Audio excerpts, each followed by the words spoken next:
Olá, meu nome é Eduardo Starosta e esse é o canal Fora de Curva. Hoje, quinta-feira, 18 de agosto, os tempos estão esfriando aqui no sul. Ontem eu estava com uma camisa de manga curta, agora já estou com um objeto, diríamos assim, de flanela e provavelmente amanhã eu vou estar muito encasacado porque as temperaturas nessa madrugada aqui em Porto Alegre devem cair a 5 graus centígrados. Isso deve incluir não só a capital gaúcha, mas provavelmente a maior parte dos municípios da região sul e alguma coisa do sudeste. Então vamos nos preparar para dias mais frígidos e eu recomendo sinceramente que as pessoas hoje tomem banhos mais cedo, porque depois vai ser muito mais difícil. Mas vamos trabalhar, pessoal. Nas últimas semanas, meses até, certamente quem está um pouquinho interessado na questão econômica internacional ouve muito falar da iminência da chegada de uma recessão global. Aqui no Fora de Curva, o que nós viemos falando? Pode até haver uma desaceleração bastante razoável da economia europeia em função da questão da guerra entre Rússia e Ucrânia, abastecimento de combustíveis, especialmente para a Alemanha, mas em termos globais, afora alguns tropeços, alguma desaceleração de crescimento, eu não estou vendo recessão, não. Fui contraposto quando o PIB dos Estados Unidos, a maior economia do mundo, nos 2 últimos semestres registrou queda, mas eu continuei falando, olha, isso não significa que o país ou o mundo estejam em recessão. Expliquei direitinho o que estava acontecendo lá na América do Norte e agora chegou um dado sintomático que representa, em boa parte, o que eu venho falando a respeito do movimento econômico global e a especulação em cima dessa fatalidade recessiva que, a meu ver, não existe. Lá nos Estados Unidos saiu hoje o dado referente a julho das estatísticas das vendas do varejo. Qual foi o resultado? Ficou no 0 a 0, não caiu nem cresceu, quando a expectativa, pelo menos para quem está em recessão, é de queda das vendas, não é? E mais importante ainda, se nós excluirmos da composição desse índice deles os seguintes grupos de produto: automóveis, gasolina, material de construção e serviços alimentícios, as vendas varejistas, elas registraram no mês passado uma alta de 0,8%. Por que é importante tirar esses itens? Porque essa medida, segundo os estatísticos norte-americanos, corresponde a uma aproximação muito precisa da perspectiva do PIB, do Produto Interno Bruto dos Estados Unidos naquele período. Então, provavelmente, em julho, o PIB norte-americano vai sim registrar alta. Mas e aí, por que está essa briga toda? Tem recessão, não tem recessão? Será que os partidários da crise econômica mundial têm alguma base para falar que a economia norte-americana está realmente se ferrando? Pior que tem, mas vamos dizer que de uma forma bastante superficial. Olha só que interessante está acontecendo. Agora não vou trabalhar com júri, vou trabalhar com trimestres nos Estados Unidos a partir de dados oficiais divulgados pelo Bureau of Economic Analysis, como eu falei, do governo norte-americano. Se nós observarmos então no segundo trimestre, ou seja, abril, maio e junho, as vendas de produtos em geral nos Estados Unidos frente ao mesmo período de 2021, nós vamos observar uma queda de 3,18%. Isso é recuo bastante significativo, mas só que nós temos a atentar para uma coisa. Onde que está esse recuo, gente? Bens duráveis, uma retração de 5,5%. E bens não duráveis, uma queda já mais branda de 1,74%. Poxa, isso indica que realmente naquele período o consumo norte-americano estava caindo. Estava caindo na questão de consumo de bens. Mas se nós formos medir o consumo total, teve uma alta de 1,84%. E onde que está a diferença? O que explica isso, gente? A mesma coisa que acontece aqui no Brasil. Quem é que está puxando a economia brasileira? Setor de serviços. E nos Estados Unidos também. A alta dos serviços, do consumo de serviços lá naquele segundo trimestre foi de 4,62%. E o mais interessante de tudo é que essa expansão ela vem se concentrando no setor de diversões. O que significa isso? Aí, para entender esse fenômeno, pessoal, vamos ter que, lamentavelmente, voltar à história da pandemia no mundo, do fica em casa e toda aquela maluquice que o mundo inteiro praticamente viveu entre 2020 e 2021. Na questão do consumo de bens duráveis, especialmente na área do mobiliário, que para eles é bastante importante, a alta do primeiro trimestre de 2021, frente ao mesmo período de 2020, vão relembrar 2 anos atrás o que estava acontecendo. Janeiro e fevereiro estava mais ou menos tranquilo e realmente em março as medidas do fica em casa se intensificaram.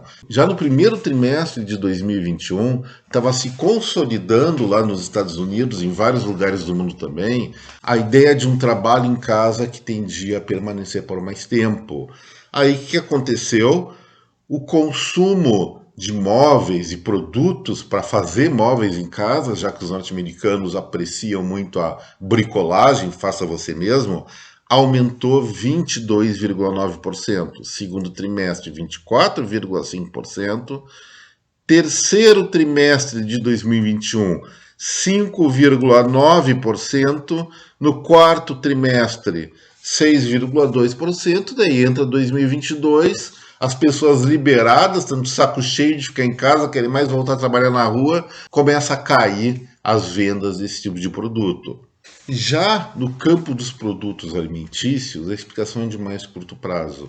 Realmente, em função das questões globais, houve a alta do preço da comida e nós sabemos que os norte-americanos eles são primorosos em jogar comida fora. Tem pessoas, por exemplo, na Califórnia, que se mantêm só dos gêneros alimentícios que os norte-americanos mais abonados jogam no lixo. Mas, com o preço em alta, eles passaram a ser mais racionais e diminuíram seus gastos. No segundo trimestre de 2022, frente ao mesmo período de 2021, a queda foi de 4,37%. Mas vamos pensar aí uma coisa. Tudo bem, estão comprando menos móveis e menos bricolagens para móveis porque não estão mais ficando em casa. E as reformas que eles fariam no decorrer de vários anos ou de alguns anos foram feitas concentradas porque, estando em casa, tinham que fazer alguma coisa divertida. A alimentação também justifica. Ninguém vai jogar dinheiro assim no lixo com uma alta muito substancial do preço da comida. Mas o que estava fazendo falta para os americanos? O que eles gostam de fazer e não estavam fazendo porque tinha muita restrição pandêmica? Exatamente se divertir. E nesse ponto é exatamente aonde reside o crescimento ou o maior crescimento do consumo norte-americano. E nós ouvimos o quê? Dados da indústria e dados do varejo de consumo duráveis e bens não duráveis. E não estamos ouvindo adequadamente o setor de serviços, que, como aqui no Brasil, nos Estados Unidos, corresponde à maior parte da economia.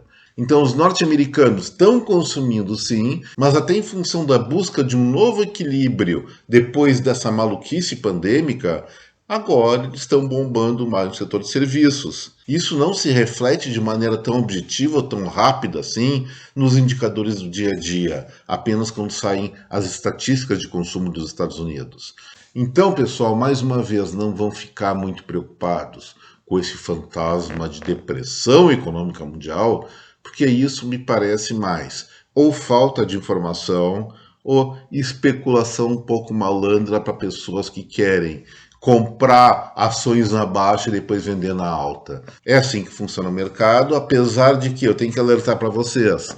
Na China, que virou um mercado, virou uma potência econômica global, ninguém tem dúvidas disso mais, há sim um problema no mercado imobiliário deles que pode provocar um forte revés econômico naquele país, se expandindo financeiramente para o resto do mundo.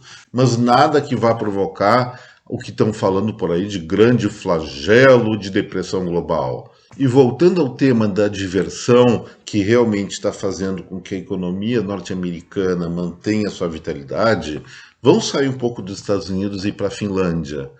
Primeiro lugar, lá na Finlândia, eles têm a governante mais bonita do mundo. Eu sou um admirador da primeira-ministra Sanna Marin, não só por conta da sua beleza, mas pelo papel histórico importantíssimo que ela está exercendo nesse momento naquele país. Imagina uma moça de 36 anos liderando uma decisão da Finlândia se unir à Organização do Tratado do Atlântico Norte como reação a uma potencial invasão russa, coisa que já ocorreu no passado não tão recente. Realmente é uma pessoa que tem que ter um poder de decisão, tem que ter liderança, tem que ter frieza e tem que olhar lá longe. E aí, quando Churchill tomava as decisões mais importantes da Inglaterra e dos aliados na Segunda Guerra Mundial, ele sempre estava acompanhado para extravasar de um bom charuto, de um uísque. Sabe o que a Sanna Marin faz para extravasar? Ela vai para as boates, vai para as festas para dançar e cantar. E esse hábito, que eu diria até saudável dela, simplesmente está sendo alvo de fortes críticas da classe política finlandesa.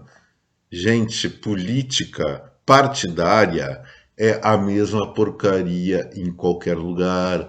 Não se presta atenção na essência do que o governante faz, mas sim no que pode ser considerado um desvio de conduta, assim como fazem aqui com o nosso presidente, que de vez em quando exagera um pouco nessas falas, é verdade, mas, em essência, ele está administrando um país, a meu ver, afora alguns reparos, de maneira competente, de maneira responsável.